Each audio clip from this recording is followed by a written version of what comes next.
Yo, what's up guys? Welcome back to the channel. In today's video, we're going to talk about how to contact Lendingclub's customer support quickly. When you run into an issue with your Lendingclub account, being able to contact customer support quickly is essential. The fastest option is usually by phone, where Lendingclub provides dedicated lines for banking, loans, or card support. Their contact numbers are listed on the official website under the Help or Contact Us section.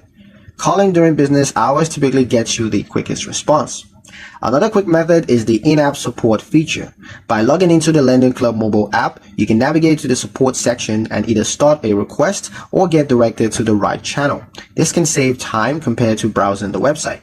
If you prefer not to call, you can also reach out by email, although response may take longer.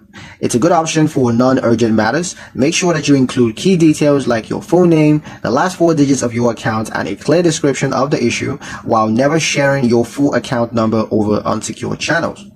Having multiple contact options ensures that you can solve problems efficiently and keep your account running smoothly. And that's pretty much it for the video, guys. Hope you liked it. Hope you found the information here useful enough. If you did, like, share, and subscribe for more helpful tutorials. Thank you guys for watching, and I'll see you in the next one.